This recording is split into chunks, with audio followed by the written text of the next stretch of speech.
The luminous halls of the Intercouncil Affairs Academy on Veritas Prime bustled with delegates from across the known universe. Dr. Tarek Solon stood at the viewport of his private chamber, gazing at the crystalline architecture that housed the most powerful diplomatic body in the galaxy. 10 years since first contact with humanity, and still, the memories of that unprecedented meeting lingered in his mind, like the aftertaste of something both sweet and disturbing. His fingers traced the outline of the classified report on his desk. Tomorrow's keynote lecture would be the culmination of decades of xenopsychological research. Yet something about his conclusions felt incomplete. The elegant, silver-white buildings of the Academy stretched before him, their precise geometries reflecting the Council's prized attributes: order, rationality, and emotional restraint. "Message from High Counselor Vex," announced the room's communication system. "Priority Alpha." Solon sighed. "Except..." The holographic form of Counselor Vex materialized in the center of the room. Even in projection, the Andorian's posture conveyed rigid authority. "Dr. Solon, we have a situation." Vex's voice was measured, controlled, exactly as all Council communication should be. "There has been a security breach. The preliminary classification report on humans has been leaked." Solon's attention sharpened. "To whom?" "Various outlets across Council space. Even some human networks." Vex's expression remained impassive, but Solon had spent enough years studying micro-expressions across species to detect the subtle indicators of distress. "The classification itself is causing considerable alarm." "The psychosocial xenosynth designation?" Solon asked, though he already knew the answer. "Precisely. The public is demanding explanation, particularly regarding the bonding effect assessments." Solon moved to his desk, activating the display to scan the leaked documents. The data scrolled before him: statistics, psychological profiles, sociological analyses, all pointing to the unprecedented conclusion that humans possessed a unique capacity to form profound empathetic bonds across species barriers, often to the detriment of existing loyalties. "Your expertise is required, Doctor," Vex continued. "The Council has voted. You will lead a delegation to Earth. We need first-hand investigation of this phenomenon. My lecture will be postponed. This takes precedence. We need to understand if humans truly present the existential threat the data suggests." After Vex's hologram dissipated, Solon remained at his desk, reviewing the classification report. Psychosocial xenosynths was a term he had coined himself, though he never expected it would become a matter of public discourse. It described a species whose primary evolutionary advantage was not technological innovation or physical adaptation, but rather an extraordinary capacity to form social bonds, even with entirely alien psychology. The report's final assessment haunted him. Humanity's unique bonding effect may represent the single greatest threat to Council cohesion since its founding. Their capacity to inspire loyalty that supersedes species-specific interests undermines the fundamental balance of power upon which interstellar governance depends. 2 days later, Solon found himself aboard the Council diplomatic vessel, Objective Truth, bound for Earth.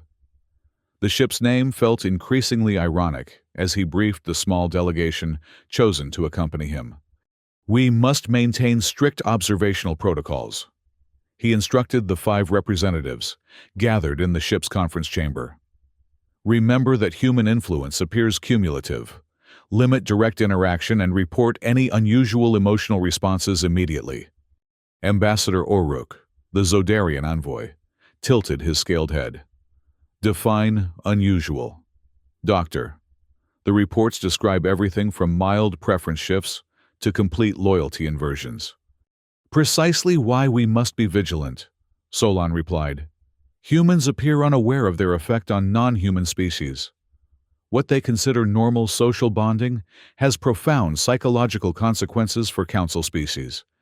"Lieutenant Zeta," The spherical gravizoid delegate pulsed with skepticism. "I've reviewed your data, Dr. Solon. With respect, I find the conclusion overstated. No species could possibly pose an existential threat through mere social interaction." "That attitude," Solon said quietly, "is exactly why we're vulnerable." The journey to Earth took 16 standard cycles.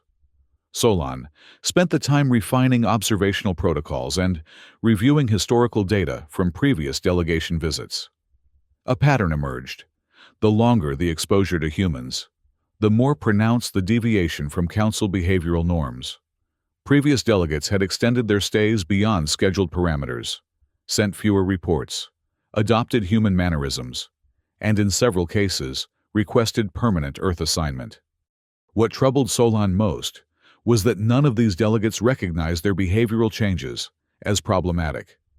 They uniformly reported increased satisfaction and sense of purpose, despite clear violations of Council diplomatic standards. The objective truth. Established orbit around Earth on the 17th cycle. From space, the blue-green planet appeared deceptively ordinary, just one of countless life-supporting worlds in the galaxy. Yet this unremarkable sphere had produced the most psychologically complex species encountered in Council history. "Initial observation will be remote," Solon announced to the delegation. "We'll monitor human interaction patterns through sanctioned surveillance networks before attempting direct contact." For 3 days, they observed. Human cities teemed with chaotic energy, individuals moving with seemingly no central coordination, yet achieving complex social organization. They watched humans gather in various settings: workplaces, recreational areas, educational institutions, domestic spaces, everywhere.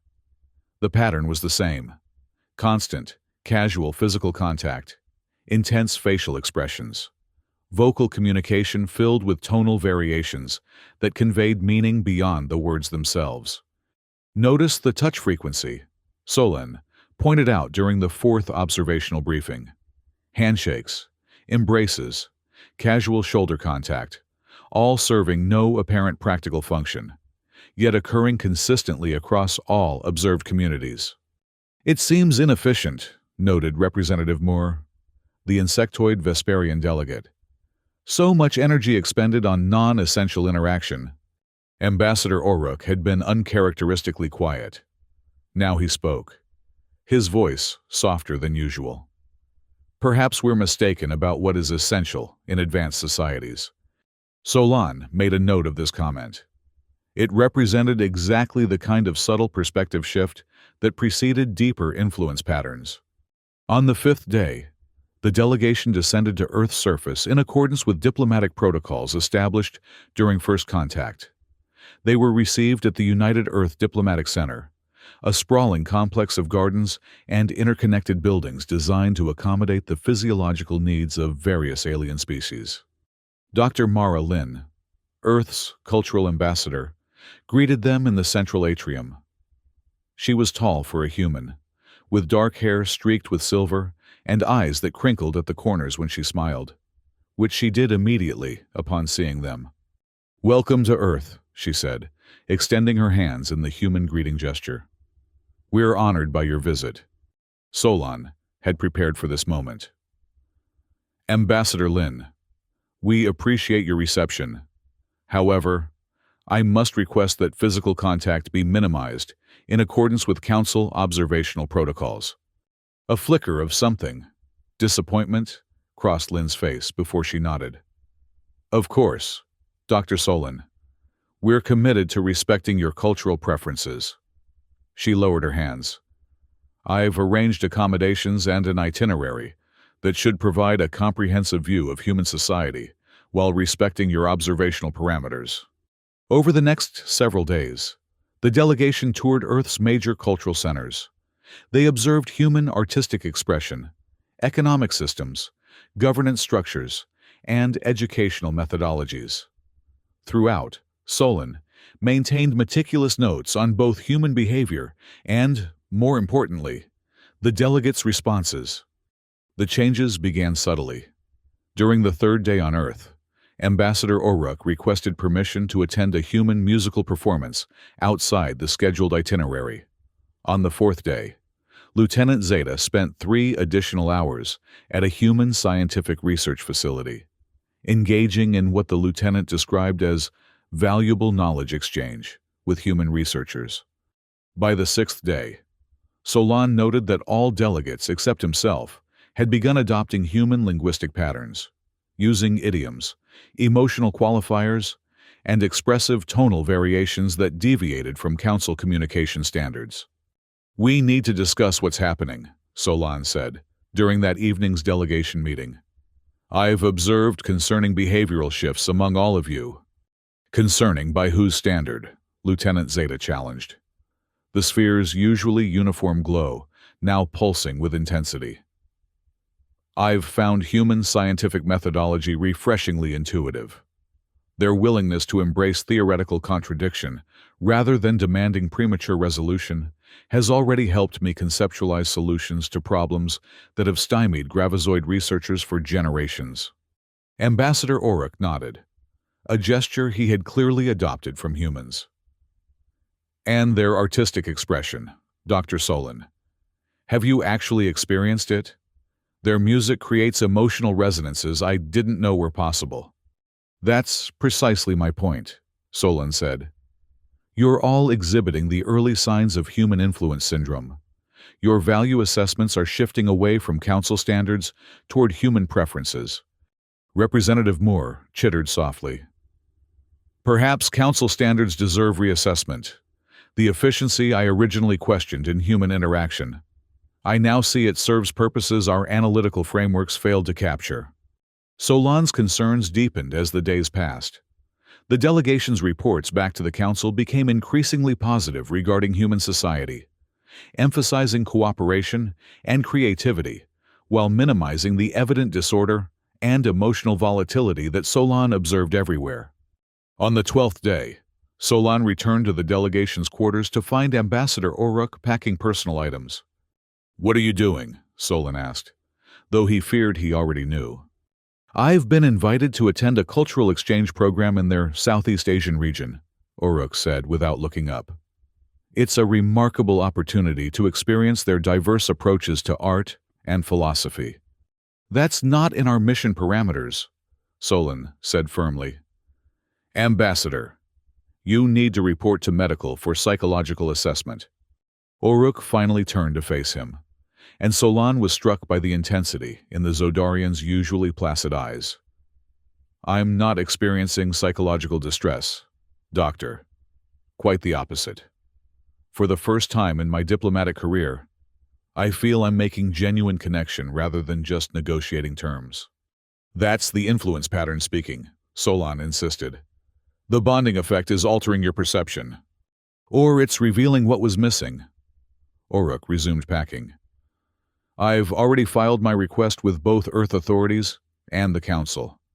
Alarmed, Solon contacted the Objective Truth in orbit. "Captain, we have a situation. Ambassador O'Rourke is exhibiting advanced influence symptoms, requesting immediate extraction and quarantine protocols."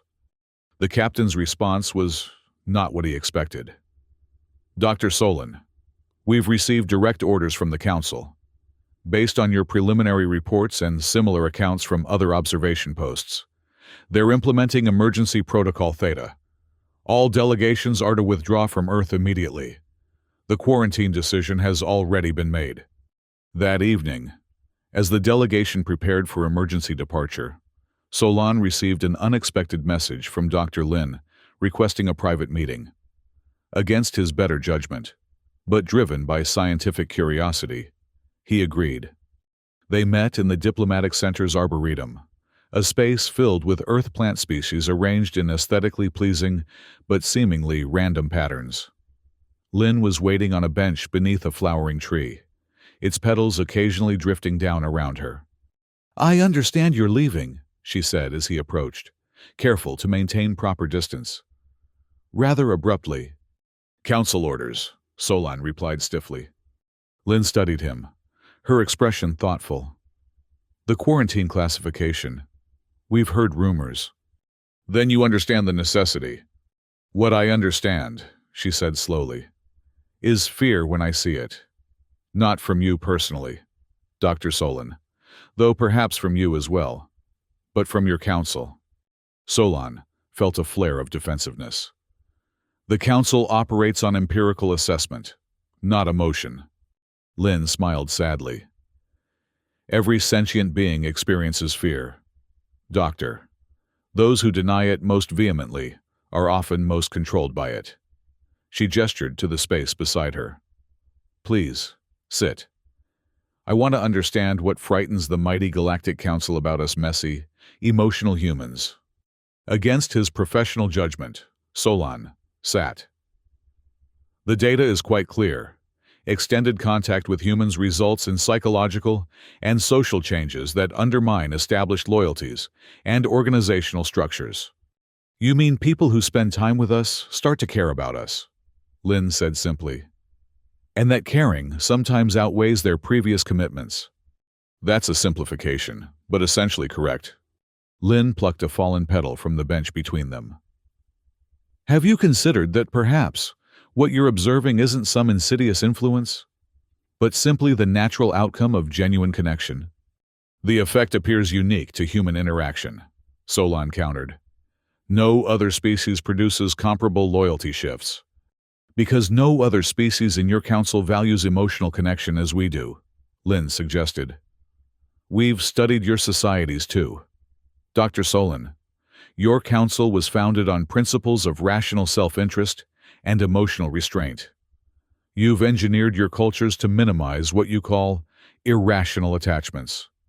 But humans evolve differently. She leaned forward, her eyes intent. Our greatest strength, what allowed us to survive on a planet full of faster, stronger predators, was our ability to form communities based on mutual care. Not just calculated cooperation, but genuine, irrational, self-sacrificing love. The word made Solon uncomfortable. Love was a concept studied in xenopsychology courses, but generally dismissed as a primitive evolutionary holdover that advanced societies outgrew. What you call a threat, Lynn continued, we call the foundation of our civilization, the willingness to value others as much as ourselves. And when that willingness extends beyond your own species, Solon asked, when it begins to undermine the very structures that maintain galactic stability. Lynn's expression softened. Then perhaps those structures deserve to be questioned.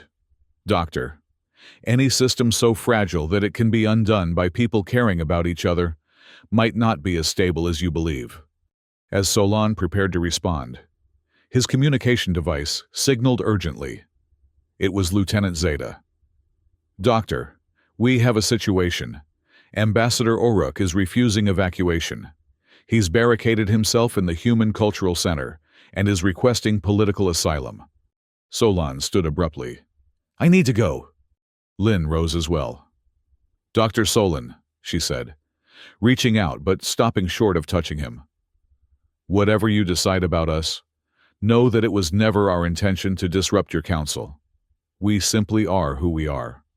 The extraction became a crisis. Ambassador Oruk had not only refused evacuation, but had transmitted an unauthorized message to Zodaria, his homeworld, describing his experiences on Earth and questioning the Council's quarantine decision. By the time Solon reached the cultural center, a crowd of humans had gathered, many holding signs supporting Oruk's right to stay. Inside, Oruk sat calmly in the center's main hall, surrounded by human cultural artifacts. I won't be leaving, Dr. Solon, he said when Solon approached. I've experienced something here that I didn't know was possible, a form of connection that transcends political expediency. You're experiencing a documented psychological effect, Solon insisted. It's altering your judgment. Is it? Oruk asked. Or is it revealing the poverty of the life I've been living? The Council calls it loyalty inversion. I call it finding something actually worth being loyal to. It took 3 hours of negotiation, with Dr. Lin serving as mediator, before Oruk finally agreed to return to the ship. but only after extracting promises that the Council would reconsider its quarantine decision and that he would be permitted to continue cultural exchange work with Earth remotely. As the delegation prepared for departure, Solon found Lieutenant Zeta engaged in intense conversation with a group of human scientists, exchanging complex mathematical formulas and theoretical models. "Lieutenant, we're leaving," Solon reminded the gravizoid. Zeta's spherical form dimmed slightly. "Yes, Doctor. I've been documenting the psychological changes as you requested." The lieutenant transmitted a data file to Solon's personal device.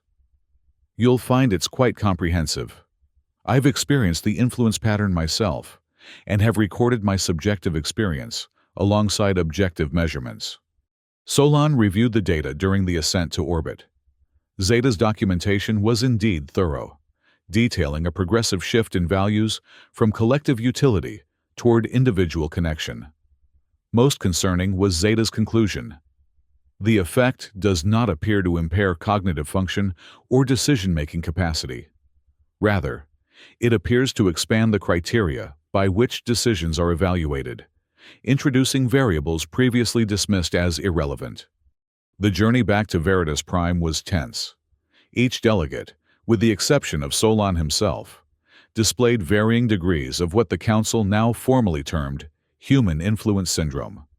They questioned the necessity of quarantine, challenged Council authority structure, and spent hours in private communication with human contacts they had established during their brief stay. Solon found himself increasingly isolated.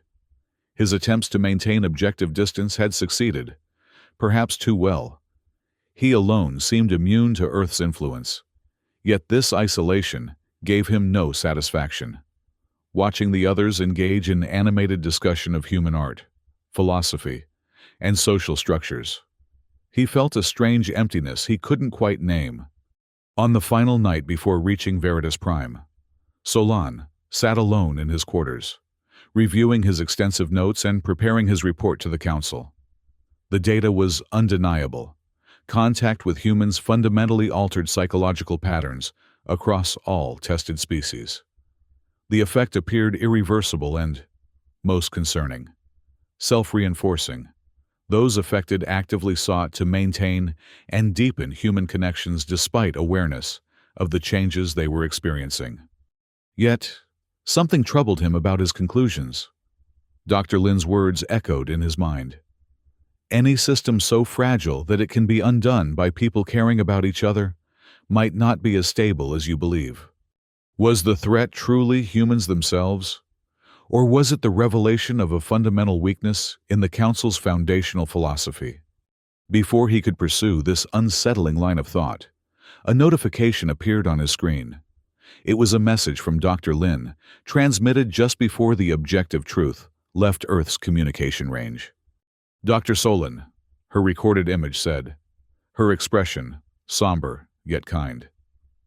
"I wanted to thank you for your willingness to listen during our brief conversation. Whatever conclusions you reach about humanity, know that we remain open to dialogue. We understand the Council's fear, but we believe that genuine connection, even across the vast differences between our species, represents the greatest hope for a truly united galaxy, not its greatest threat. The door remains open, should you ever wish to return." Attached to the message was a file labeled "Personal," against protocol. Solon opened it. It contained recordings of the delegation's interactions with humans, moments Solon had observed, but perhaps not truly seen. Lieutenant Zeta, vibrating with excitement, as a human child demonstrated a simple science experiment. Representative Moore, sharing intricate Vesperian weaving techniques with human artisans. And Ambassador Oruk, head thrown back in uninhibited laughter, as a human musician improvised a melody that somehow bridged their vastly different auditory sensibilities. Solon closed the file, an uncomfortable tightness in his chest. For the first time in his distinguished career, he questioned whether his scientific detachment had revealed the truth or obscured it. Upon reaching Veritas Prime, the delegation was immediately quarantined. Council medical specialists conducted extensive examinations, confirming Solon's findings. All delegates except himself exhibited significant shifts in psychological patterns, value structures, and loyalty frameworks.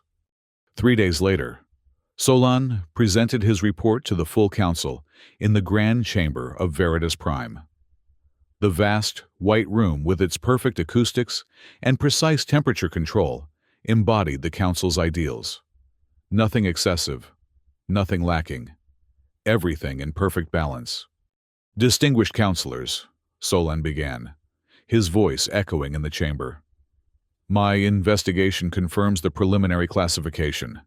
Humans are indeed psychosocial xenosynths with unprecedented bonding capabilities. Extended contact results in persistent alteration of psychological patterns across all tested species. High Counselor Vex leaned forward. Your recommendation, Dr. Solon? Solon hesitated. An uncharacteristic moment of uncertainty. The data supports implementation of quarantine protocols, limited, controlled contact only, automated trade systems rather than direct exchange, no extended diplomatic presence. And the delegates already affected? Asked Councillor Moret of the Alluvian delegation.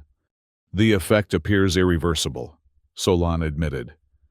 They will require ongoing monitoring and possibly restricted duties to prevent further spread of human-influenced perspectives. The council chambers erupted in controlled but intense discussion. Solon stood silent, aware that his recommendation would shape galactic policy for generations. Yet, even as the council moved toward consensus on quarantine measures, a persistent doubt nagged at him. After the session, Councillor Vex approached him in the antechamber. Your report was comprehensive. Dr. Solon, the council will implement your recommendations immediately. Thank you, Counselor. Vex studied him. You seem troubled. Not troubled, Solon said carefully. But I wonder if we're approaching this correctly. The human influence doesn't appear to damage cognitive function. It alters values and priorities. Yes, but those affected report greater satisfaction and sense of purpose, which is precisely what makes it so insidious, Vex replied. A cognitive virus that rewards its host for spreading it further. The counselor's expression hardened. Our internal projections suggest that unrestricted human interaction would result in complete disruption of council governance within 3 generations. Their influence spreads exponentially once established. I understand the threat, Solon said. But I wonder if we're missing an opportunity as well. Vex's eyes narrowed. You yourself experienced minimal effect, correct? Correct. I maintained observational distance as required. Then you're fortunate, Dr. Solon. Those who succumb find themselves unable to see the danger clearly. Vex placed a formal hand on Solon's shoulder, the council's gesture of respect. Your service is noted. The quarantine protocols will be implemented immediately. In the weeks that followed, the council enacted the most comprehensive isolation measures in its history. Direct diplomatic contact with Earth was suspended. Trade continued only through automated systems. Human cultural products were heavily restricted, classified as potential vectors of influence. Solon watched these developments with growing unease. He had followed the evidence where it led, maintained his scientific objectivity, and arrived at a conclusion supported by data. Why, then, did it feel like a failure? 3 months after his return from Earth, Solon received a confidential communication from the Human Diplomatic Office. Earth had formally responded to the Council's quarantine decision. The message was brief, but consequential. After careful consideration of the Galactic Council's concerns regarding human psychosocial effects, Earth respectfully declines the offered associate membership status. While we remain open to continued exchange under modified protocols, we believe that full integration into Council structures would be premature, not due to our inadequacy as suggested, but rather due to what we perceive as the Council's institutional unreadiness for the type of connection humanity represents. We look forward to revisiting this decision when both our civilizations have further evolved. The human response created a minor scandal in council circles. Never in the council's long history had a species declined membership once offered. The standard narrative quickly became that humans had recognized their own disruptive potential and responsibly withdrawn, a face-saving interpretation that Solon knew didn't capture the truth. That evening, he returned to his quarters at the Academy and accessed his private research archives. Among them was the personal file Dr. Lin had sent him, the recordings of his delegation's interactions with humans. He watched them again, seeing now what he had missed before, not just influence, but genuine connection, not manipulation, but mutual growth. His communication system chimed. "Message from Ambassador Oruk," the system announced. Solon hesitated, then, "Accept." Oruk appeared, no longer in council diplomatic attire, but dressed in a blend of Zodarian and human styling. "Dr. Solon," he said, his voice warm. "I'm glad you accepted my call." "Ambassador," Solon acknowledged. "I'm surprised the council is permitting direct communication." "They're not," Oruk said with a smile. "I'm no longer with the council diplomatic corps. I've accepted a position as independent cultural liaison between Zodaria and Earth." "You've left council service?" Solon couldn't hide his shock. "I've found more meaningful work," Oruk replied simply. "Doctor, I'm contacting you because several of us affected by what you call the human influence have formed a research collective. We're documenting our experiences and studying the phenomenon from the inside, so to speak. We believe there's much more to understand than the Council's quarantine decision acknowledges." The data was quite clear. The data showed psychological change. Oruk interrupted gently. "But your framework interpreted all change as threat. We're asking different questions. What if this influence represents not degradation, but evolution? What if the Council's fear of emotional connection isn't wisdom, but limitation?" Solon found himself without a ready response. As a scientist, he prided himself on considering all possibilities, yet he realized he had never seriously entertained the notion that the human influence might be beneficial. "I'm sending you access to our preliminary findings," Oruk continued. "Review them or not, that's your choice. But know that the door remains open. Dr. Solon, as the humans would say, there's a place for you here if you ever want it." After the communication ended, Solon stood at his viewport, gazing at the perfect geometric patterns of Veritas Prime's skyline. The Council had built a civilization based on careful balance, rational negotiation, and emotional restraint. It had maintained peace among vastly different species for millennia. Yet now, he wondered, at what cost? The data file from Oruk's research collective sat unopened in his system. Opening it would be a violation of Council quarantine protocols. Reading human-influenced research could potentially expose him to the very effect he had helped classify as a threat. Yet, wasn't intellectual curiosity the foundation of scientific progress? Wasn't the willingness to question established wisdom the essence of the academic tradition he had dedicated his life to? Solon opened the file. 6 months later, Dr. Tarek Solon stood once again in the Intercouncil Affairs Academy, preparing to deliver the keynote lecture that had been postponed by his Earth mission. The audience that filled the Grand Lecture Hall represented the elite of Council academic and political society. High Counselor Vex sat in the front row, flanked by security personnel, a rare precaution for an academic presentation. Solon looked out over the assembly, acutely aware that what he was about to say would likely end his distinguished council career. Yet the certainty he felt transcended professional concerns. "Distinguished colleagues," he began, "my address today differs significantly from what I had originally prepared. 6 months ago, I stood before the Council and recommended quarantine protocols regarding human society based on what I termed the psychosocial xenosynth effect. Today, I must report that my conclusion was fundamentally incomplete. A murmur rippled through the audience. Counselor Vex's expression remained impassive, but his posture stiffened. The data regarding psychological changes following human contact remains valid. Solon continued. What I failed to adequately assess was the nature and value of those changes. My analytical framework presumed that alteration of council standard psychological patterns represented degradation rather than adaptation or growth. He activated the display behind him, showing brain scans and psychological profiles. Subsequent research by affected individuals, yes, including myself, has revealed that the human influence does not reduce cognitive function or decision-making capacity.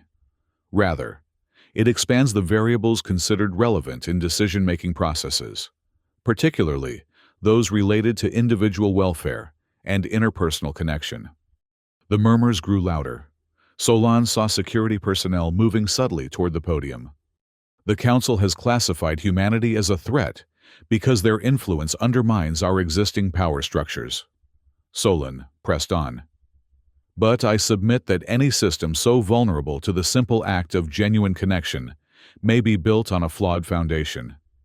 The question we should be asking is not how to protect ourselves from human influence, but why our civilizations are so threatened by empathy.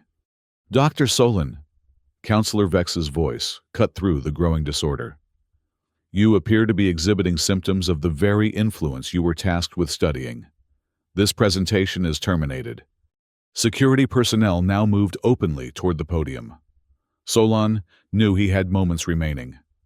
Colleagues, I urge you to consider the possibility that what we fear in humans is not their disruptive potential, but the mirror they hold to our own limitations.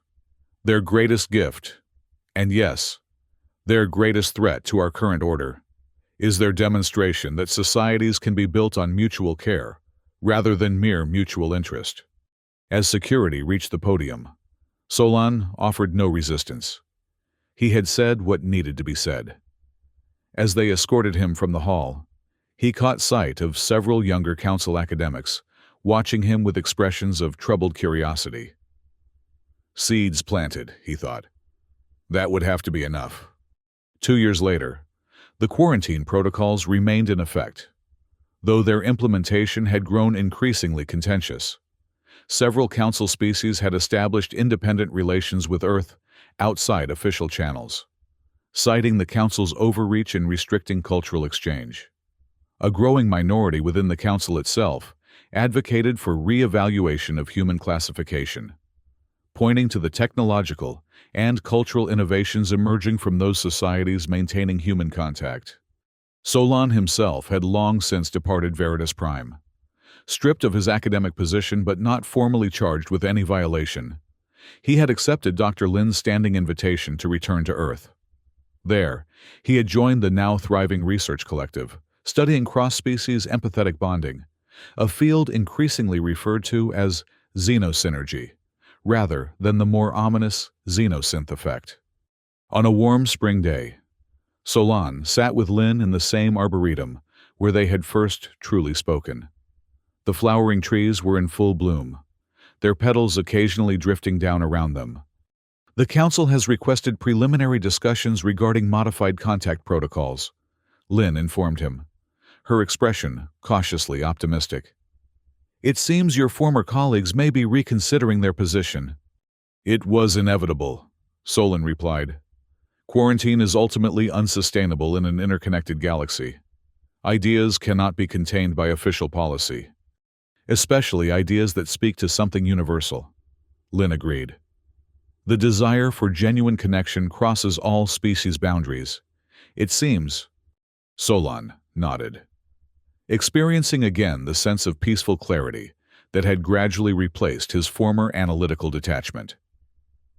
What still troubles me is whether the Council can adapt without losing what makes it valuable: its ability to balance competing interests across vastly different species. Perhaps that's the next evolution, Lin suggested. Not replacing rational cooperation with emotional connection, but integrating them into something stronger than either alone. A difficult balance to achieve? Lynn smiled. Most worthwhile things are... She hesitated, then placed her hand gently on his, a human gesture of connection that Solon had once studied with clinical detachment, but now simply experienced. Will you return to the council if they ask? They could use voices like yours in this transition. Solon considered the question seriously. Perhaps, but not yet. I still have much to learn about genuine connection. He looked at their joined hands. And I find I'm not ready to leave this particular research subject. Lynn's smile deepened. Around them, the garden hummed with life. Imperfect, chaotic, vibrant life, so unlike the sterile precision of Veritas Prime. Yet, in that imperfection, Solon had found something the Council's perfect order had never provided. Not just intellectual understanding, but belonging. The greatest threat to the Galactic Council had indeed been humans. Not because of any hostile intent, but because they had revealed a truth the Council had spent millennia avoiding. That true strength might lie not in perfect isolation, but in the courage to be vulnerable. Not in emotional restraint, but in the willingness to form bonds that transcended self-interest. As petals continued to fall around them in the gentle earth breeze, Solon wondered what the galaxy might become if that lesson were truly embraced, not just by humans or by the Council, but by all sentient beings reaching toward each other across the vast differences that separated them, finding in their connection something greater than any could achieve alone.